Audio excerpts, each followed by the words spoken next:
Un joueur qui paye des repas scolaires pour des milliers d'enfants. Un autre qui n'a jamais reçu de carton rouge de toute sa carrière. Découvrons ensemble les footballeurs les plus gentils de l'histoire. Le 9 juillet 2006, Gianluigi Buffon est au sommet de sa carrière. Lors de la finale de la Coupe du Monde entre l'Italie et la France. Ce jour-là, il montre non seulement ses talents de gardien, mais aussi son incroyable fair-play. On se souvient tous de ce moment où Zidane met un coup de tête à Materazzi. Buffon, au lieu de s'énerver ou de chercher la bagarre, reste calme et essaye de calmer ses coéquipiers. C'est ça, Buffon, toujours respectueux, même dans les moments de tension extrême. Et ce n'est pas un cas isolé. En 2017, lors d'un match de Ligue des Champions contre le FC Barcelone, Buffon va voir Neymar après le coup de sifflet final pour le féliciter de sa performance, malgré la défaite de la Juventus. Ce genre de geste, c'est du Buffon tout craché. Il est aussi connu pour ses mots d'encouragement envers ses coéquipiers, qu'ils soient jeunes ou expérimentés. Il n'hésite jamais à donner des conseils ou à remonter le moral de ceux qui en ont besoin. Buffon, c'est le gars qui te fait sentir que tu fais partie d'une équipe, d'une famille. Et ça, c'est rare dans le foot. À long terme, son attitude a inspiré de nombreux jeunes joueurs à adopter un comportement similaire, prouvant que le respect et le fair-play peuvent aller de pair avec la compétition. Autre joueur, autre crème. En 2007, Kaka remporte le Ballon d'Or. Mais ce qui frappe le plus, c'est sa modestie.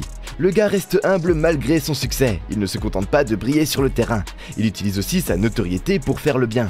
Par exemple, il est ambassadeur de l'ONU pour le programme alimentaire mondial. Et ce n'est pas juste pour la photo, il s'implique vraiment. Il donne de son temps et de son argent pour aider les plus démunis. En 2008, il vend aux enchères sa Rolex pour financer des projets humanitaires. Sur le terrain, Kaka est aussi un modèle de fair-play. Pas de coups bas, pas de provocation. Il joue avec élégance et respect. Même ses adversaires le respectent pour ça.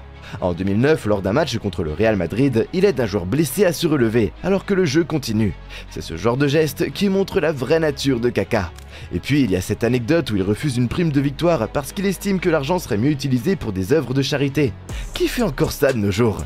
Kaka, c'est le genre de joueur qui te rappelle que le foot, c'est pas juste une question de fric et de gloire, c'est aussi une question de valeur et d'humanité. Et franchement, ça fait du bien de voir ça dans un monde où le bling bling prend souvent le dessus. Le 3 juillet 2012, Ezequiel Lavezzi débarque au PSG et tout de suite, il se fait remarquer. Mais pas seulement pour ses performances sur le terrain. Lavezzi, c'est le gars qui arrive à l'entraînement avec un sourire jusqu'aux oreilles et qui te balance une blague pour détendre l'atmosphère.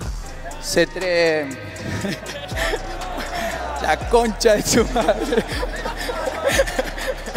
Je suis très nerveux, Merci à tous, merci à tous. Il a ce truc, cette capacité à rendre tout le monde à l'aise, même dans les moments de grosse pression. Mais Lavezzi, c'est pas juste le clown de service, c'est aussi un mec qui sait être là quand ça va pas. Quand Thiago Silva traverse une période difficile, c'est Lavezzi qui lui remonte le moral, qui lui rappelle pourquoi ils sont là et pourquoi ils se battent. Et puis, il y a cette anecdote où il offre son soutien à un jeune joueur en difficulté, lui donnant des conseils et l'encourageant à ne pas lâcher. C'est ce genre de gestes qui font de lui un coéquipier en or. Sur le terrain, il se donne à fond, toujours prêt à faire le sale boulot pour l'équipe. Après son départ du PSG en 2016, beaucoup de joueurs ont dit que l'ambiance n'était plus tout à fait la même sans lui. Lavezzi, c'est le gars qui te manque quand il n'est plus là. Celui qui laisse un vide, pas seulement sur le terrain, mais aussi dans le vestiaire.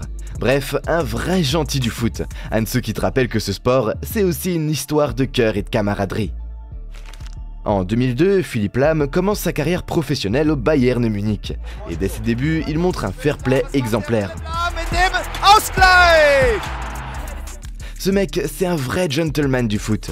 Imaginez, il joue plus de 500 matchs en club et en sélection sans jamais prendre un seul carton rouge. C'est quand même dingue, non ? On parle d'un défenseur, un poste où les tacles et les contacts sont monnaie courante. Lahm, lui, préfère l'anticipation et l'intelligence de jeu. Il est toujours bien placé, il lit le jeu comme personne. Et puis il a ce truc, cette capacité à rester calme même dans les moments les plus chauds. En 2014, il soulève la Coupe du Monde avec l'Allemagne. Et là encore, il est irréprochable. Pas une faute grossière, pas un geste d'humeur. Ses coéquipiers l'adorent et ses adversaires le respectent. C'est simple, tout le monde l'aime. Et puis, il y a cette anecdote marrante. Un jour, un arbitre lui dit qu'il pourrait lui donner un carton rouge, juste pour voir si ça lui ferait quelque chose. Lahm rigole et continue de jouer comme si de rien n'était. Après sa retraite en 2017, il reste une référence en matière de fair play. On se demande encore comment il a fait pour rester aussi clean. En tout cas, il prouve qu'on peut être un grand joueur sans être un bourrin. Allez, on passe maintenant à un autre joueur tout aussi respecté pour sa gentillesse sur le terrain. Je veux parler d'Andrés Iniesta. Le 11 mai 2010, Iniesta marque l'histoire du foot en inscrivant le but décisif contre Chelsea en demi-finale de la Ligue des Champions. Mais ce n'est pas seulement pour ses exploits sur le terrain qu'il est respecté. Iniesta, un autre type comme Philippe Lahm qui n'a jamais pris un carton rouge en carrière. Le mec joue au plus haut niveau pendant des années, et pas une seule fois il s'est fait expulser. C'est pas juste une question de talent, c'est aussi une question de mentalité. Iniesta, c'est le type qui respecte ses adversaires, qui ne cherche jamais la bagarre, même quand ça chauffe. Il est toujours là pour relever un joueur après un tacle, pour s'excuser s'il fait une faute. Et ça force le respect. Les gens l'adorent, les joueurs l'admirent, même les arbitres doivent se dire qu'ils aimeraient bien avoir plus de gars comme lui sur le terrain. Son fair play, c'est pas juste une façade, c'est vraiment qui il est. Et ça se voit dans les moments de tension. Comme lors de la finale de la Coupe du Monde 2010 où il marque le but de la victoire pour l'Espagne et rend hommage à Dani Jarque, son ami décédé. En 2020, Marcus Rashford, l'attaquant de Manchester United, décide de se lancer dans une campagne pour fournir des repas gratuits aux enfants défavorisés au Royaume-Uni. Le gars ne se contente pas de marquer des buts, il veut aussi marquer des points en dehors du terrain.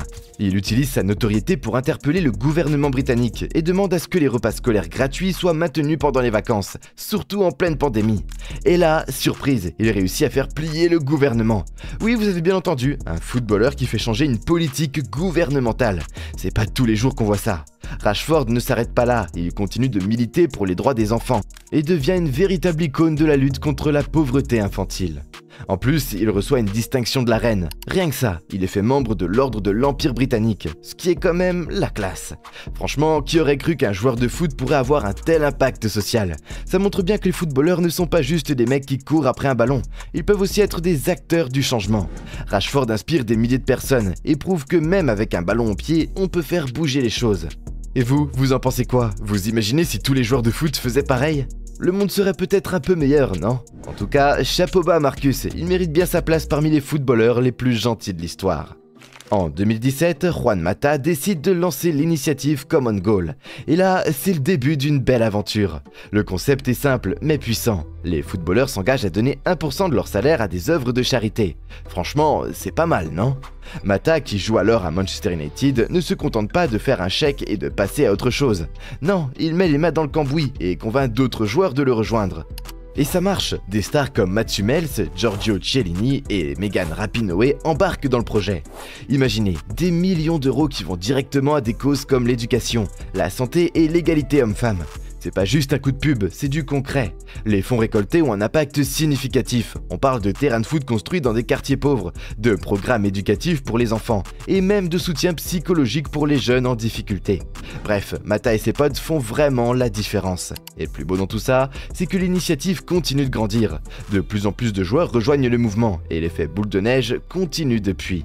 Dans la liste des joueurs les plus gentils au monde, comment ne pas mentionner N'Golo Kanté? Le 17 juillet 2018, N'Golo Kanté, fraîchement couronné champion du monde avec la France, se retrouve dans une situation improbable. Il est trop timide pour demander à tenir la Coupe du Monde. Ses coéquipiers, conscients de sa modestie légendaire, lui passent finalement le trophée. Ce geste résume bien le personnage. Kanté, c'est le gars qui préfère rester dans l'ombre, même quand il brille de mille feux sur le terrain. Et ce n'est pas juste une façade, le mec est tellement humble qu'il refuse de toucher des primes de transfert qui lui permettraient de payer moins d'impôts. Oui, vous avez bien entendu, il préfère payer ses impôts comme tout le monde. Et ce n'est pas tout, un jour, il se retrouve à jouer à FIFA chez des fans après avoir raté son train. Imaginez la tête des gars quand ils voient débarquer N'Golo Kanté chez eux pour une partie de FIFA. C'est comme si Messi venait taper un foot dans votre jardin. Ce genre d'anecdote, ça ne s'invente pas. Kanté, c'est le joueur qui, malgré son succès, reste accessible et généreux. Il est souvent décrit comme l'un des joueurs les plus humbles du foot moderne. Et franchement, c'est mérité. Sa simplicité et son altruisme font de lui un modèle, pas seulement sur le terrain, mais aussi en dehors. Et c'est peut-être ça le plus impressionnant chez lui.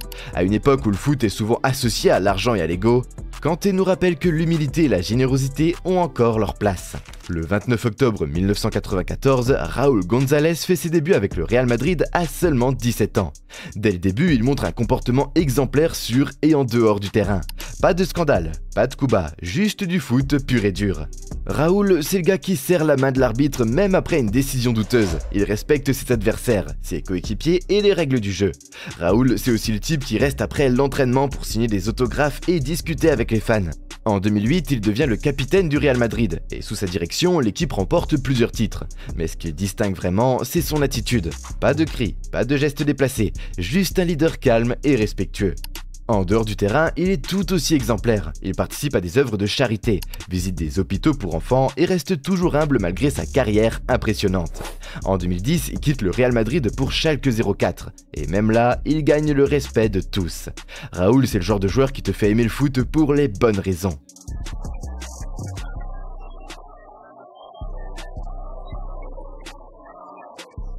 Dernier sur notre liste, Sadio Mané. En 2019, Sadio Mané, l'attaquant de Liverpool, décide de faire un geste incroyable pour son village natal, de Bambali au Sénégal. Il finance la construction d'une école et d'un hôpital. Et ce n'est pas tout. Il investit aussi dans des infrastructures essentielles comme des routes et des installations sportives. Franchement, c'est pas tous les jours qu'on voit un joueur de foot faire ça. Mané ne se contente pas de briller sur le terrain, il veut aussi faire la différence dans la vie des gens qui l'ont vu grandir. Et là, on parle pas de petits projets, mais de trucs qui changent vraiment la vie des habitants. Imaginez, des gamins qui peuvent aller à l'école sans marcher des kilomètres, des malades qui peuvent se faire soigner sur place sans devoir se rendre en ville. Et c'est énorme, et le plus beau, c'est que Mané ne cherche pas la gloire ou les projecteurs avec ses actions, il le fait parce qu'il sait d'où il vient et qu'il veut redonner à sa communauté. C'est un peu comme si toi, après avoir réussi ta carrière, tu revenais dans ton quartier où t'as grandi pour aider les gens. Ça force le respect, non ? En tout cas, ça montre bien que certains footballeurs ne sont pas juste des machines à but, mais aussi des êtres humains avec un grand cœur. Et vous, est-ce que vous connaissez d'autres footballeurs qui mériteraient d'être dans cette liste pour leur gentillesse et leur générosité? Mettez leur nom en commentaire et j'irai sélectionner les plus intéressants pour les inclure dans une prochaine vidéo. Merci pour votre aide les gars, et à la prochaine.